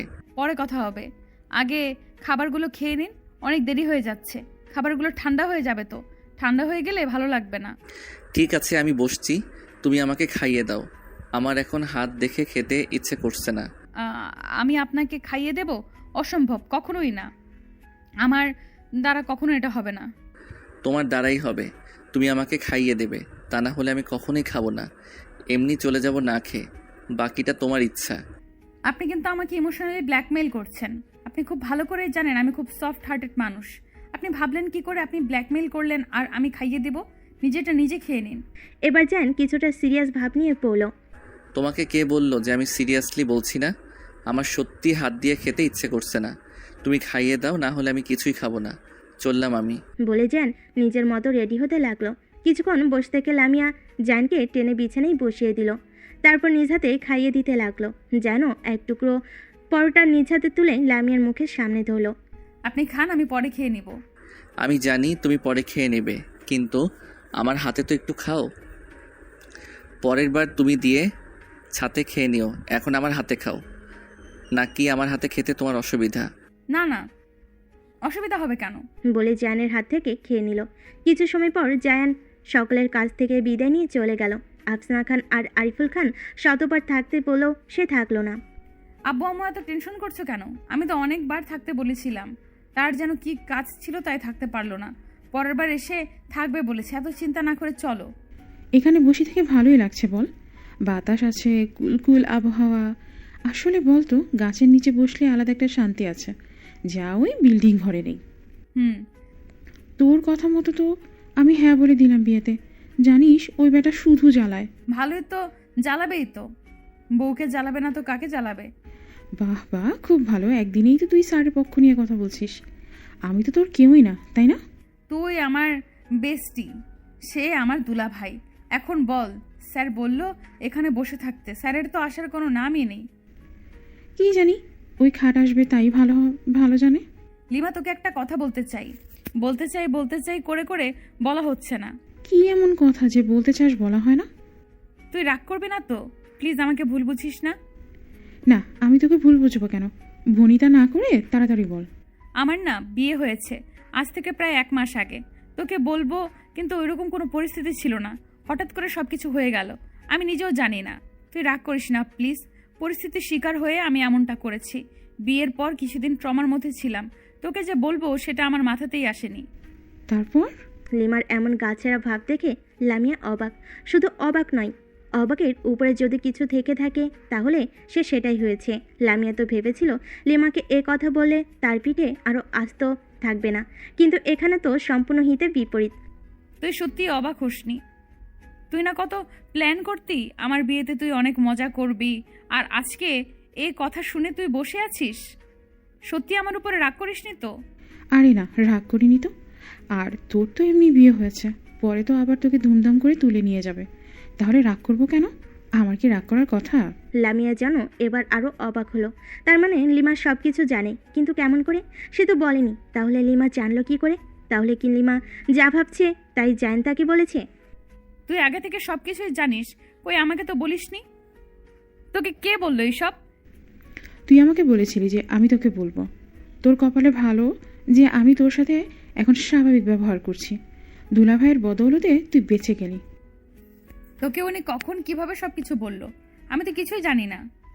বাহ, জায়ান স্যার থেকে উনি এখন হয়ে গেছে আমার দুলাভাই। বেশ ভালোই। 1 মাসে এত ভালোবাসা হয়ে গেল যে তুই উনি করছিস। এত ভনিতা না করে কখন কিভাবে সব কিছু হলো বল না। তো তোর তো দেখছি তোর তর্স হয়েছে না রে শোনার জন্য। আচ্ছা শোন তাহলে বলি। তোর আর জায়ান স্যারের যেদিন বিয়ে হলো সেদিন আমি কিছুই জানতাম না। পরের দিন যখন তুই কলেজে আসলি, তোর আসতে তো লেট হয়েছিল। তার আগে স্যার আমাকে বলেছিল আমি যেন স্যারের সাথে ছুটির পর একা দেখা করি, কাউকে বলতে নিষেধ করেছিল। আমি প্রথমে ভেবেছিলাম তোকে সাথে নিয়ে যাব, পরে স্যার নিজেই বলেছিল তোকেও যেন না নিয়ে আসি। প্রথমে কিছুটা অবাক হলেও পরে ভাবলাম হয়তোবা স্যার দরকারি কিছু বলবে। কলেজ ছুটি হওয়ার পর গেলাম, তোকে বলেছিলাম না আমার একটা কাজ আছে, তুই যা, আমি একটু পরে যাব। সেদিন আমি জায়ান স্যারের সাথেই দেখা করতে গিয়েছিলাম। তুই চলে যাওয়ার পর স্যারের সাথে আমি দেখা করি, তখন স্যার আমাকে সব কিছু বলে।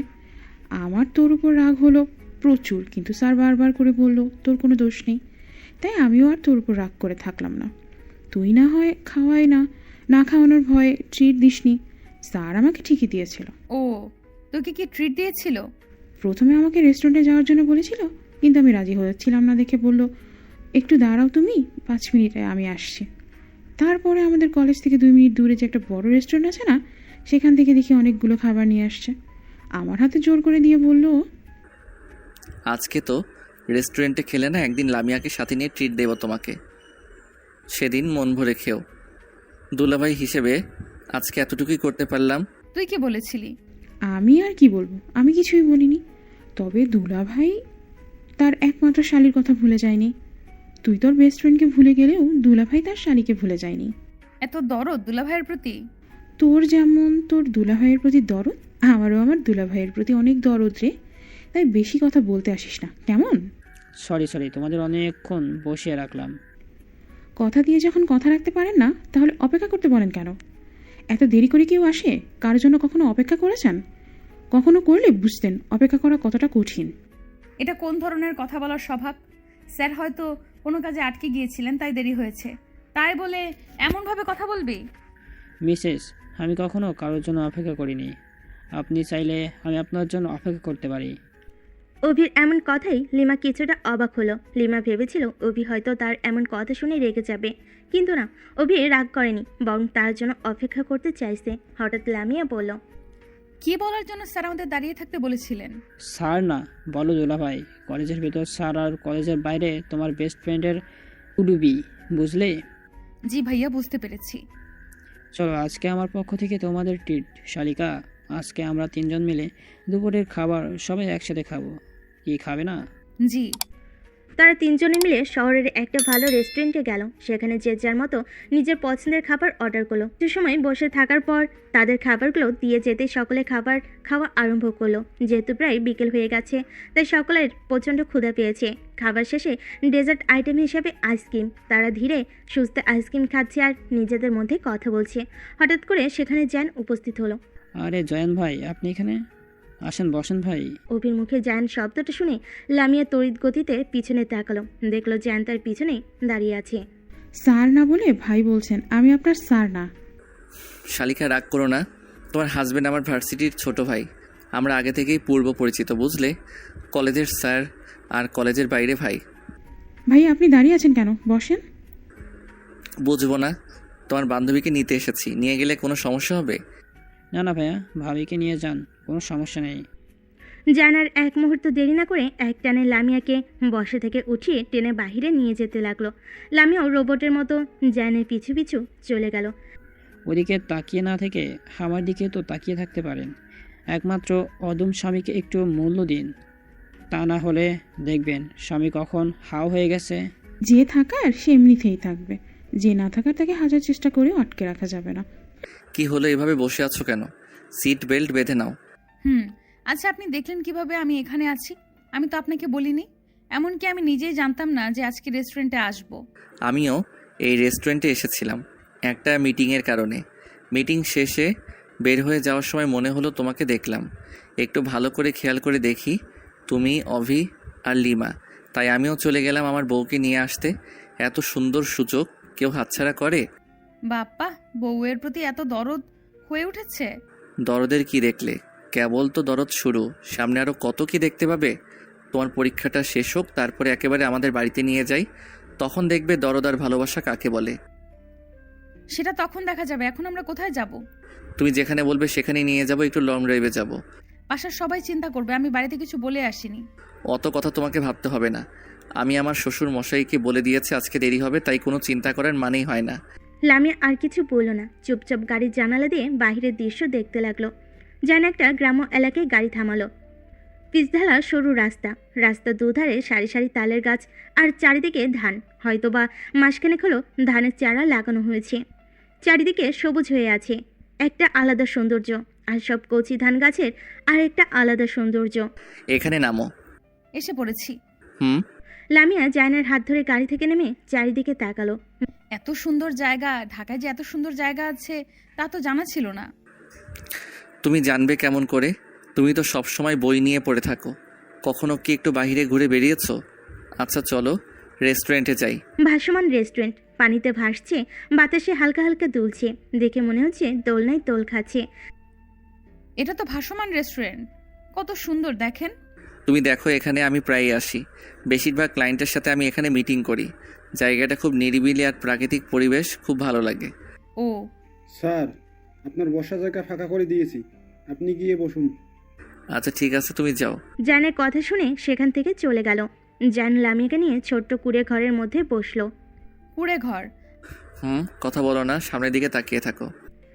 জানের কথা মতো লামিয়া আর কিছু না বলে চুপচাপ সামনের দিকে তাকিয়ে থাকলো। পশ্চিম আকাশে ধীরে সুস্থে সূর্য অস্ত গেল। আর সেই সূর্যাস্ত এক নব দম্পতি উপভোগ করছে। প্রকৃতির মাঝে সূর্যাস্ত দেখার মজাই আলাদা। এমন কোনো মানুষ নেই যে সূর্যাস্ত দেখতে পছন্দ করে না। সূর্যাস্ত দেখা শেষে দুজনে একসাথে খাওয়া দাওয়া করলো। বরং আজকে জায়ান লামিয়াকে খাইয়ে দিল। খাওয়া শেষে দুজনে বাড়ির উদ্দেশ্যে রওনা দিল। নেমে পড়ো, আমরা চলে এসেছি। আপনি যাবেন না আমাদের বাসায়? না, আজকে যাব না, অন্য কোনো দিন যাব। ধন্যবাদ। কিসের জন্য ধন্যবাদ দিলেন শুনি মহারানী? আজকে আমাকে এত সুন্দর একটা দিন উপহার দেওয়ার জন্য। আমার জীবনে এত সুন্দর মুহূর্ত নেই বললেই চলে। আমার মহারানীকে যে আমি খুশি করতে পেরেছি এটাই অনেক আমার কাছে। জায়ানকে কিছু বলার সুযোগ না দিয়ে হঠাৎ করে লামিয়া জায়ানের ঠোঁটে ছোট্ট একটা কিস করে তার গাড়ি থেকে বের হয়ে গেল। দৌড়ে যেতে যেতেই লামিয়া বলল, আজকে এই সুন্দর দিনটা উপহার দেওয়ার জন্য এটা আমার পক্ষ থেকে আপনার উপহার। আর অন্যদিকে বেচারা জায়ান শখ খেয়ে আছে। বেশ কিছুক্ষণ লামিয়া যাওয়ার দিকে তাকিয়ে থেকে হঠাৎ করে মুচকি এসে গাড়ি স্টার্ট দিল। কি হয়েছে আম্মু? সকাল সকাল এত চিল্লাচিল্লি করছো কেন? জামাই বাবাজি নাকি অ্যাক্সিডেন্ট করেছে? এতটুকু কথা যেন লামিয়ার সমস্ত পৃথিবী ঘুরিয়ে দেওয়ার ক্ষমতা রাখে। লামিয়া কান্না করতে করতে বলল, কি বলছো আম্মু এগুলো? কালকে রাতেই তো উনি ঠিক ছিলেন। আম্মা, আপনি হাইপার হবেন না, আমরা এক্ষুনি যাব। জামাই বাবাজি ঠিক আছে। কিন্তু লামিয়ার সেদিকে কোনো খেয়াল নেই। সে তো কান্না করতে ব্যস্ত। সকলে মিলে জায়ানের বাড়ির উদ্দেশ্যে রওনা দিল। লামিয়া বাড়ির পরা সাদামাটা 3 পিস পরেই চলে এসেছে জায়ানদের বাড়িতে। গাড়ি থামা মাত্রই লামিয়া দৌড়ে বাড়ির ভেতরে চলে গেল। ড্রয়িং রুমে প্রবেশ করতে তার মনে হলো সে তো এই বাড়ি কিছু চেনে না। একজন কাজের লোক লামিকে চিনতে পেরে জায়ানের রুমে নিয়ে গেল। লামিয়ার রুমের ভিতর প্রবেশ করতে দেখলো জায়ানের মাথায় ব্যান্ডেজ, বাম হাত আর ডান হাত পায়ে ব্যান্ডেজ। লামিয়া কোনো দিকে খেয়াল না করে জায়ানের বুকে ঝাঁপিয়ে পড়ল। লামিয়াকে দেখে হাওয়া চৌধুরী আর হানিফ চৌধুরী দুজনেই রুম থেকে বের হয়ে গেল। তাদেরকে আলাদা সময় দেওয়ার প্রয়োজন। দেখে দেখে আমার মহারানীকে দেখি। দেখো, আমার কিচ্ছু হয়নি, আমি ঠিক আছি। এতটুকু সময় কেটে কেটে চোখ মুখের কী হাল করেছো দেখো। আল্লাহ, এই মেয়েকে নিয়ে আর পারি না। এতটুকু ব্যথা পেয়েছেন? এত জায়গায় ব্যান্ডেজ করা, আপনার নিশ্চয়ই অনেক ব্যথা লাগছে। দেখে শুনে গাড়ি চালাবেন না। নিজের কথা না ভাবলেন না, আমার কথা তো একবার ভাববেন। আপনার কিছু হয়ে গেলে আমার কি হবে? জানেন আপনার অ্যাক্সিডেন্টের কথা শুনে আমার কি অবস্থা হয়েছিল? ও সমস্ত দুনিয়া অন্ধকার হয়ে গেছিল। এইভাবে কষ্ট দিয়ে আমাকে আপনি কি শান্তি পান? আচ্ছা বাবা, তোমাকে কষ্ট দেওয়ার জন্য সরি, আর এমনটা হবে না। কিছুক্ষণ পর কাজের লোক এসে স্যুপ দিয়ে গেল জায়ানকে খাওয়ানোর জন্য। লামিয়া ধীরে ধীরে জায়ানকে খাইয়ে দিতে লাগলো। লামিয়া খাইয়ে দিচ্ছে আর জায়ান এক মনে লামিয়াকে দেখে যাচ্ছে। এমন সময় রুমে সকলে প্রবেশ করলো। এখন কেমন আছো বাবাজি? জি বাবা, আগের থেকে অনেক ভালো আছি আলহামদুলিল্লাহ। হঠাৎ করে কিভাবে অ্যাক্সিডেন্ট হলো? দেখে শুনে গাড়ি চালাতে পারো না? সাবধানে গাড়ি চালাবে। আসলে বাবা অনেক তাড়াহুড়া ছিল তো, বুঝতে পারিনি। তাড়াহুড়া থাকলেই যে গাড়ি তাড়াতাড়ি চালাতে হবে এমন কোনো মানে আছে? নিজের জীবন আগে, তারপরে অন্য সব চিন্তা ভাবনা করতে হবে। বেচার পড়ে গেছে মহা বিপদে। সে তো আসল ঘটনা বলতে পারছে না। কাউকে এটা জানালেই সবাই আরো বেশি চিন্তা করবে। বাবা তোমরা যাও, এখানে আমি কিছুদিন থাকবো। দুপুরে খাওয়া দাওয়া শেষে কিছুক্ষণ পরে আফসানা আর আরিফুল খানে চলে যাওয়ার কথা উঠতেই লামিয়া আগে বলে দেয় উক্ত কথাটি। ভাই, ও যখন থাকতে চাইছে থাকুক না, ওর কোনো সমস্যা হবে না, আমরা দেখে রাখবো কে। আরিফুল খান আর কি বলবে, ছেলে মেয়ে তো বিয়ে হয়ে গেছে, থাকতে চাইলে তো আর না করতে পারবে না। তারপর ছেলেটার এই অবস্থা, স্ত্রী হিসেবে তার মেয়ের কর্তব্য ছেলেটার পাশে থাকা। তিনি শুধু এতটুকুই বললেন, ঠিক আছে মা, তুমি দেখে শুনে থেকো। আমরা গিয়ে ড্রাইভারের কাছে তো আমার প্রয়োজনীয় জিনিসপত্র পাঠিয়ে দেব, নিয়ে নিও। আর তাড়াতাড়ি চলে আসেন বাড়িতে। আপনি ছাড়া বাড়িটা কেমন যেন ফাঁকা ফাঁকা লাগে। ইনশাল্লাহ। তারা দুজন চলে যেতেই এবার হাওয়া চৌধুরী রেগে হানিফ চৌধুরীকে কথা শোনাতে লাগলেন। আজকে তোমার জন্য আমার ছেলের এই অবস্থা। তোমার কোনো জিনিসটা অভাব পড়েছে, তোমাকে নেতা হয়ে থাকতে হবে। তুমি নেতা হয়েছো ভালো কথা, তোমাকে আমি কিছু বলিনি।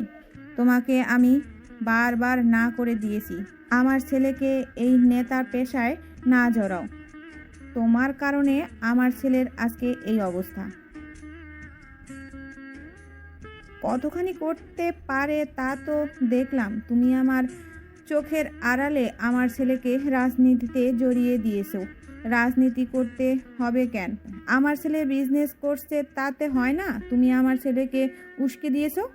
না, আমি তোমার কোনো কথাই শুনবো না লামিয়া মা। জি আম্মু বলেন।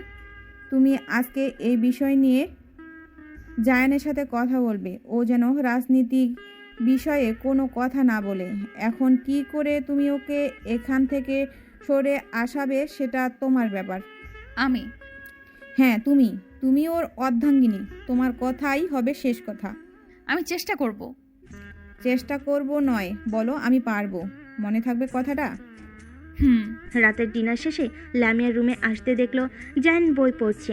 লামিয়া কিছুক্ষণ আশেপাশে ঘুরঘুর করলো জায়ানের। এমন সময় জায়ান বলল, কিছু কি বলবে? এভাবে ঘুরঘুর করছো, কিছু বলার থাকলে বলো।